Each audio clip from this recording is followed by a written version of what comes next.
We can start it right now. Yep. Hey, everyone. We're here for our next session. We have Ben, who's part of the Stanford Applied Cryptography group. He'll be doing a talk on Darker, faster supersonic proving time, and I'll let him take it from here. Can you guys confirm you can hear him once he starts talking?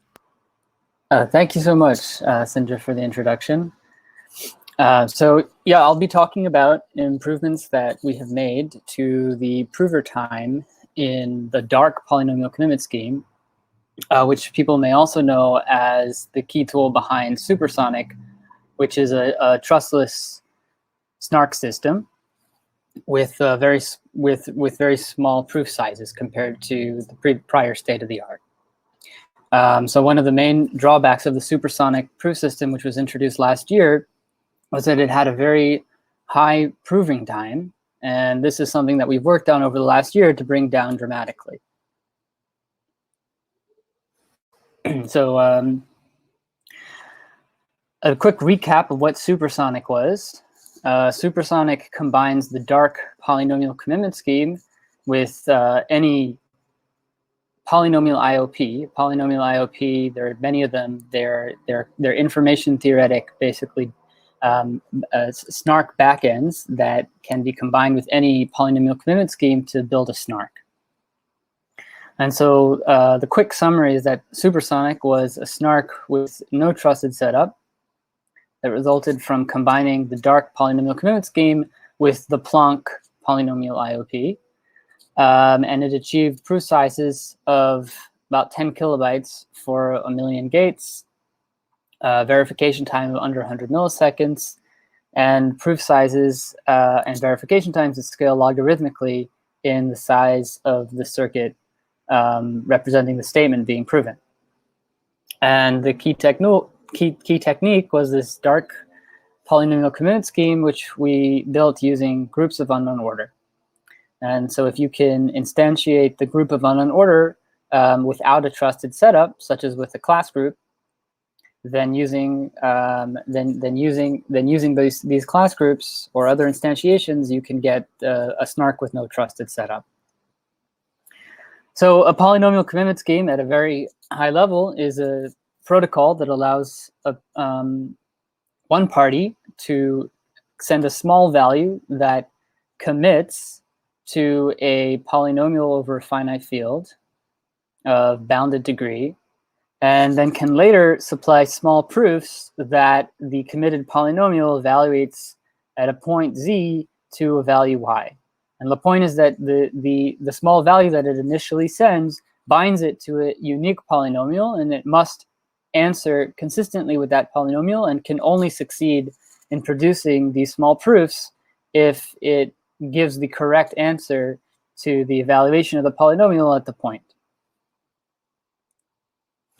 So there's this, as I mentioned, there's this recent construction paradigm, basically a recipe for constructing SNARKs that takes a statement represented as an arithmetic circuit, builds some kind of constraint system out of it that involves testing polynomials, and then applies something called a polynomial IOP, which is a general category of information theoretic proof systems. Planck, Marlin are examples, as well as Sonic. There's also Spartan. There's many examples of polynomial IOPs.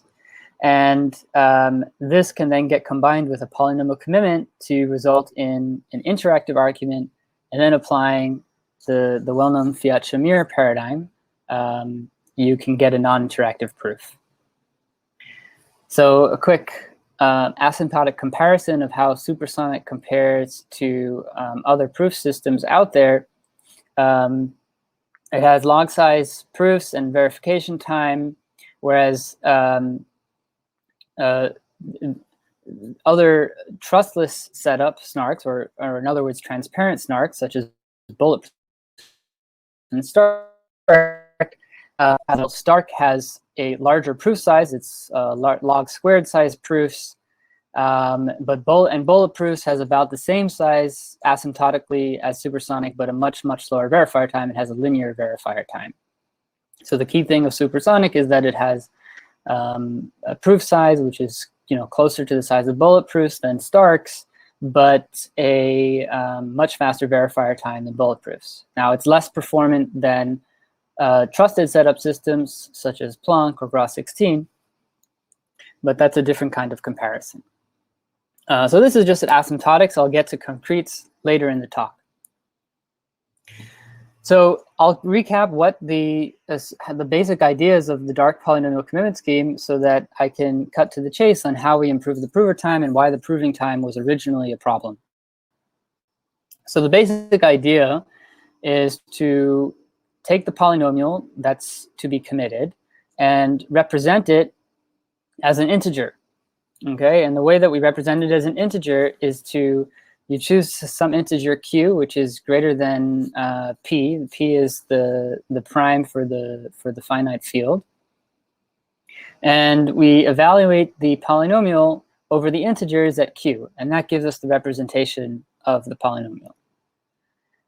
So here's a quick example. If this is our polynomial and p is equal to 5, then we can choose q is equal to 10, and a representation of the polynomial is this 4,213, which we got from evaluating f hat at the point q. Now, this encoding does not actually compress the size of the polynomial. It's the same exact size. The compression will come from the next technique. So first, before we show how to send commitments or compressed representations of integers, let's remind ourselves why this is actually a valid encoding. So it turns out that every integer in the range 0 to the q to d plus 1 can be uniquely decoded to an integer polynomial with positive coefficients less than q. And this is just by interpreting this integer base q. So if we look at the base q decomposition of the integer, that gives us coefficients of this polynomial.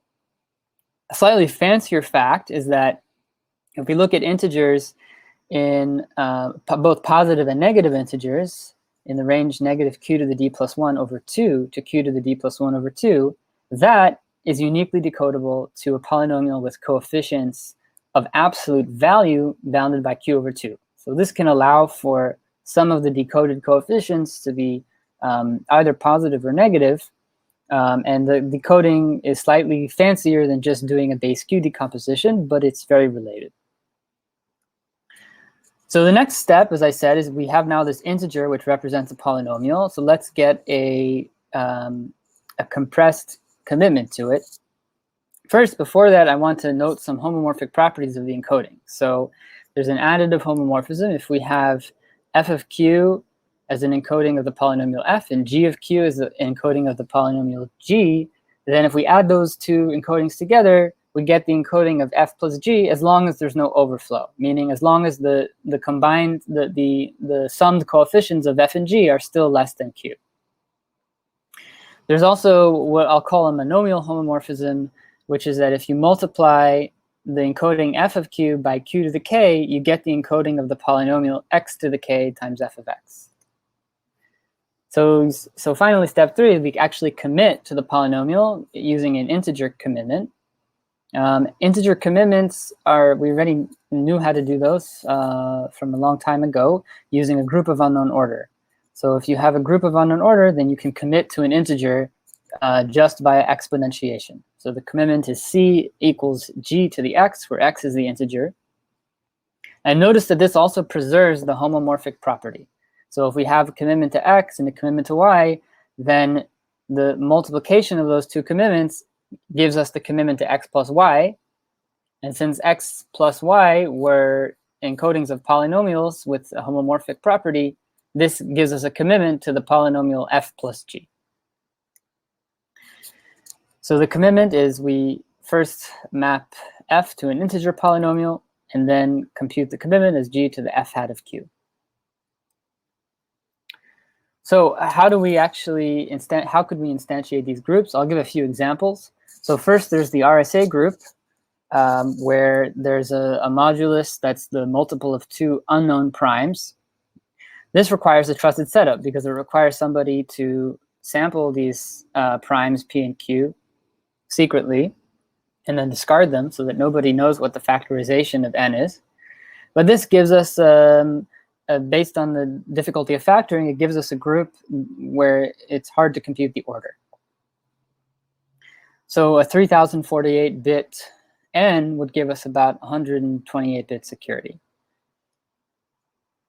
Now there's also class groups, and I'll just briefly say, I won't go into the details of how class groups work, but I'll just say that there are these things called class groups. It's called the class group of a quadratic number field.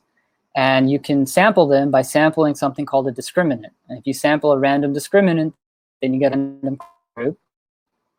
And on average, it's believed to be very hard to compute the order of a class group when the discriminant has been sampled randomly.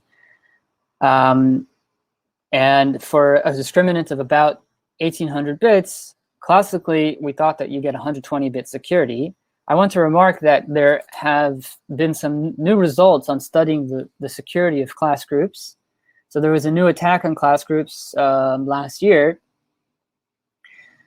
that it's a bit nuanced because the way the attack works, it works on a small fraction of groups. So if you sample the group randomly, then there's a very small chance that this attack is going to work.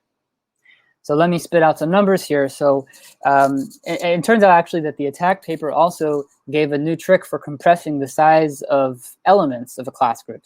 So it was both positive and negative results on class groups.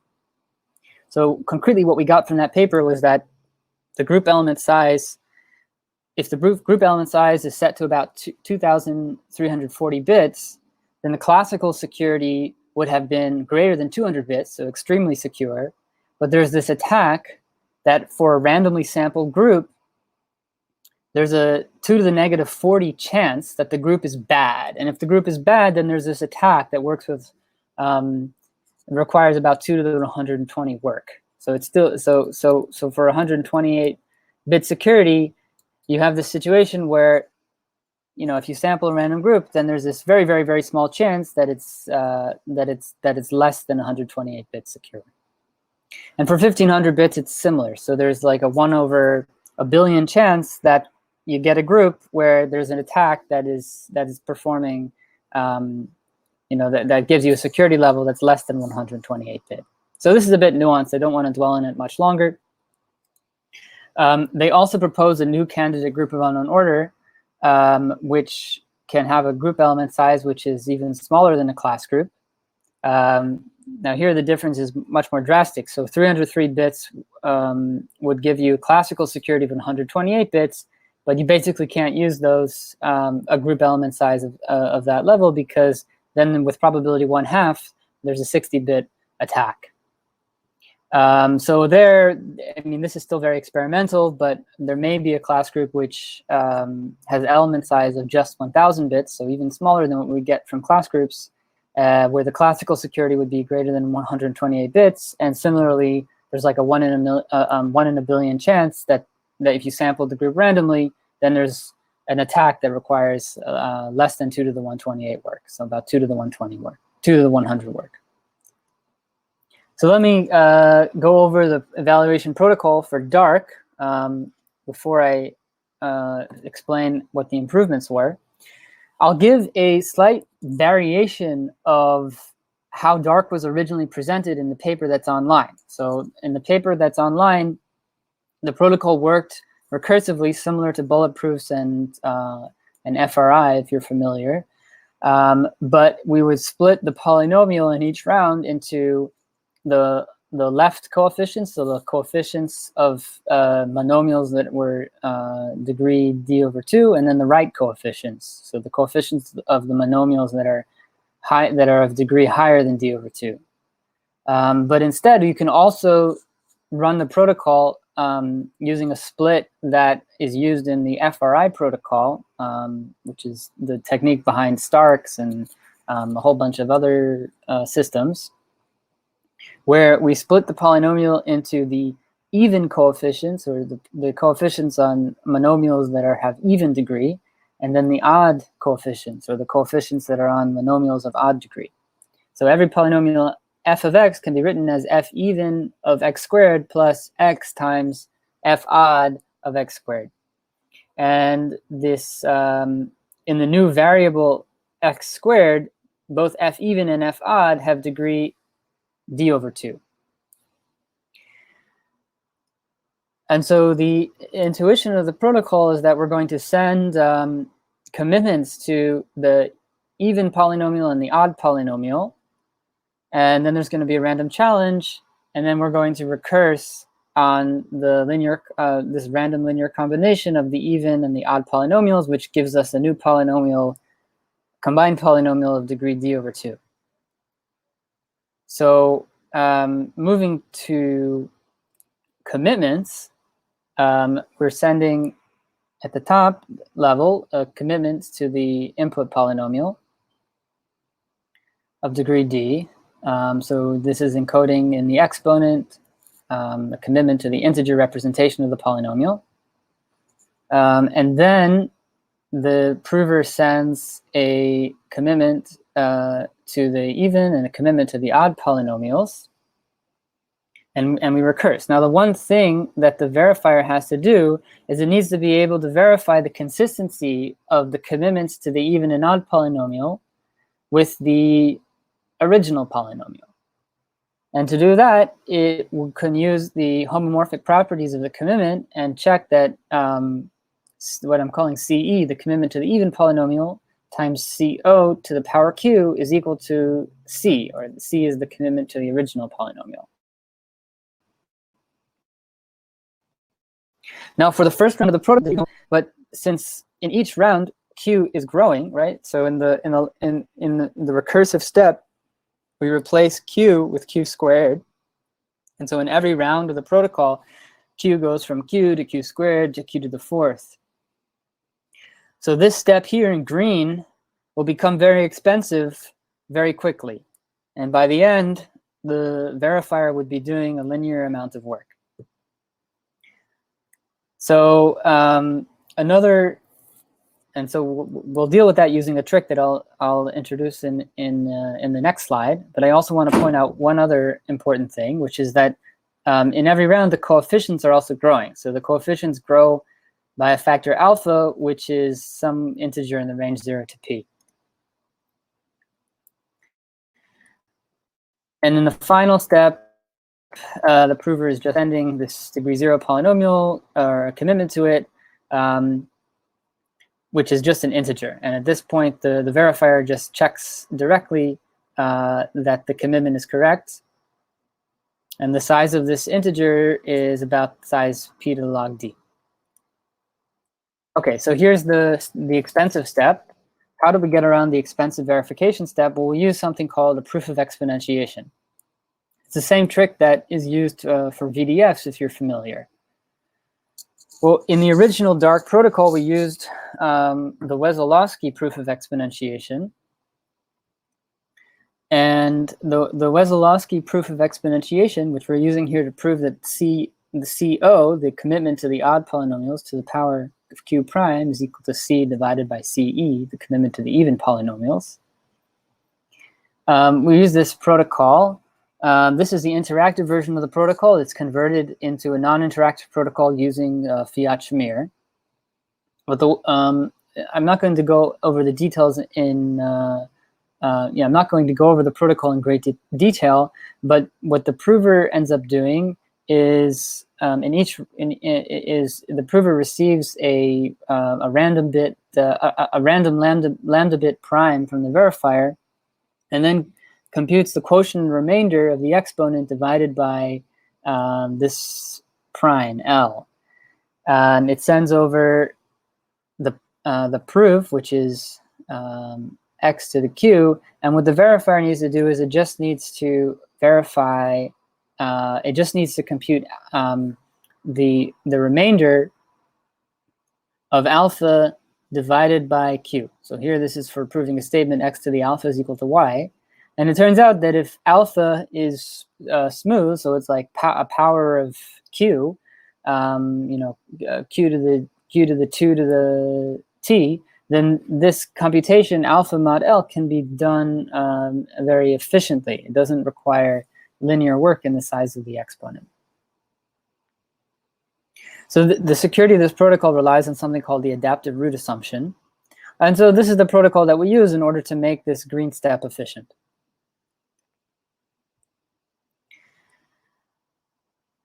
So let's look at what the prover cost was.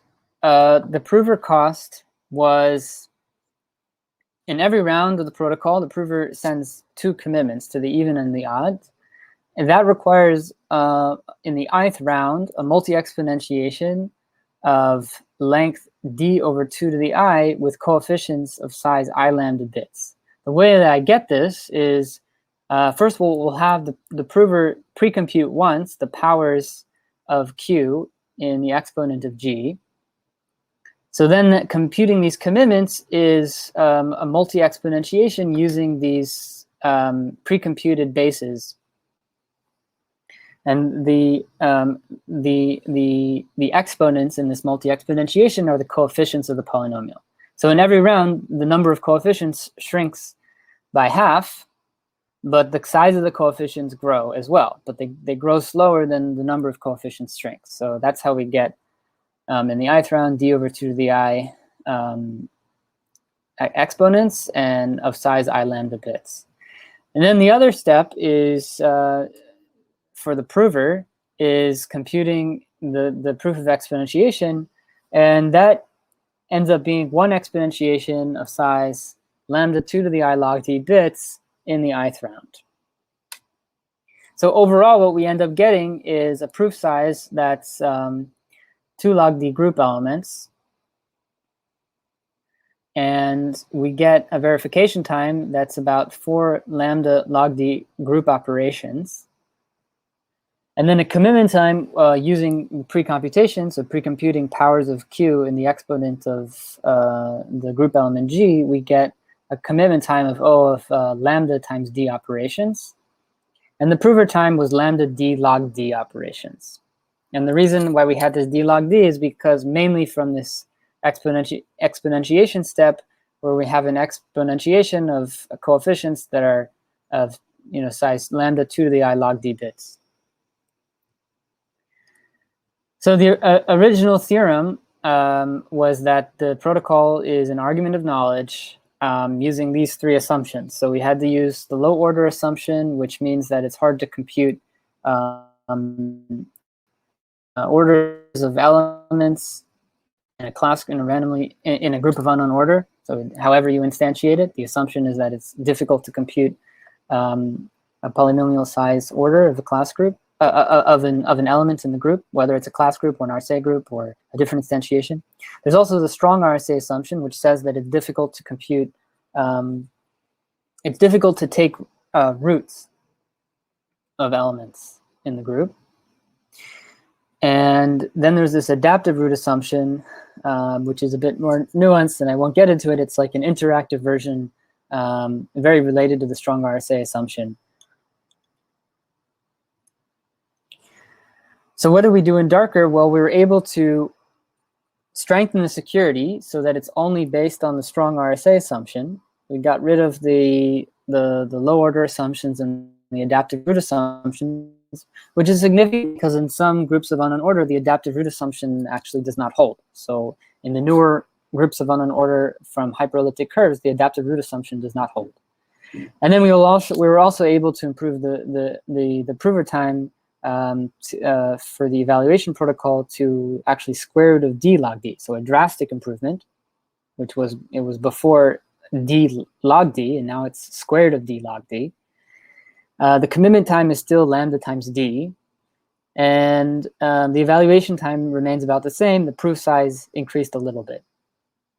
So at a high level, the steps are first reducing the prover time for the proofs of exponentiation.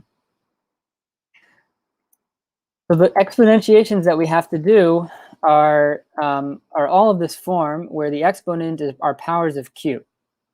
And so what we do is, the first thing we do is we use a different proof of exponentiation protocol due to Pietrzak. And I'll skip over the details since I don't have enough time of how exactly this works. but it works differently than Wesolowski's proof, and it requires log rounds. So we don't want to do log rounds for each log round, because that would end up giving us a log squared proof. But what we do is we can actually batch them all into one. So it turns out that if you need to do Pietrzak's proof of exponentiation for several statements where the exponents have this related form, so they're all powers of q, then it turns out that you can combine them all into the protocol in one go.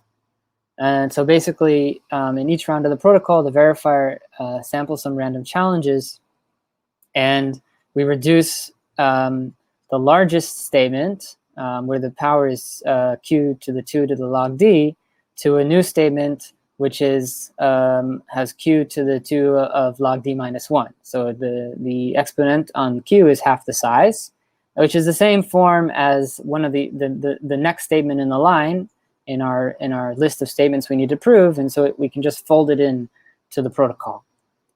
I'm glossing over the details here. It's hard to present all the details in 20 minutes. But in summary, what we're able to end up doing is the cost of running this Pietrzak proof of exponentiation is about the same cost as computing the exponentiations directly.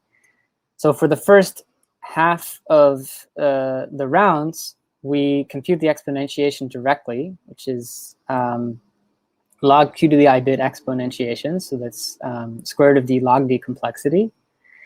And for the latter half, we can actually compute the exponentiation by realizing that there's a way of rewriting it in terms of g to a power of some polynomial. And so these polynomials by the middle round have already square root of d coefficients or less. And so by switching from computing the exponentiation directly to doing a multi-exponentiation, we're able to keep the complexity to lambda squared of d log d in both the first half and the second half. So step 2 is, I'm going to gloss over this very quickly. It's realizing that computing the commitments can be done using square root of d lambda complexity if the first time we compute a commitment at the start, we also cache some values. So I don't have time to present the details of that. But in summary, we get a commitment with lambda d work and evaluation complexity for the prover of lambda squared of d log d. So for concrete sizes, using 3072-bit RSA, we get a 23 kilobyte size proof. Using 1500-bit class groups, we get 11.2 kilobytes. And for 1000-bit Jacobians, which are the most experimental, we get a 7.5 kilobyte size proof. The verifier time is still in milliseconds, and the prover time for RSA is we implemented it and measured it's about 240 seconds, and for class groups is about 5 times slower. So a rough comparison of SNARKS. I have some rough concretes in the table here. I'd say the most important thing to pay attention to is comparing Darker to other.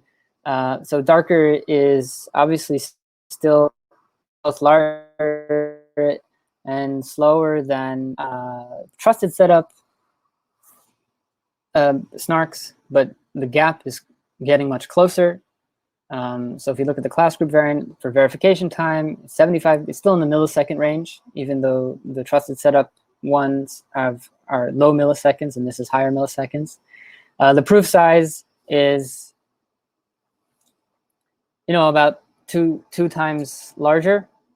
And for Groth16, which doesn't even have a universal setup, it has a trusted setup per statement that's being proved. It's much worse, but it's hard to compare those. Hey Ben, so we're actually out of time. Do you have any closing thoughts? Oh yeah. So the final thing to compare to is there was just last week a new proof system called Dory, and Dory is the most competitive of the transparent SNARK systems with Darker. But I want to point out that it's not a clear win, because the proof sizes in Dory are actually larger than the proof sizes for Darker. If you look at the class group instantiation, we're talking about 18 kilobytes versus 11.2. The verifier time is comparable, and the prover time for Dory is faster. So that's all. Awesome. Thanks, Ben. Really appreciate it. Okay, we're going to transition to our next talk now.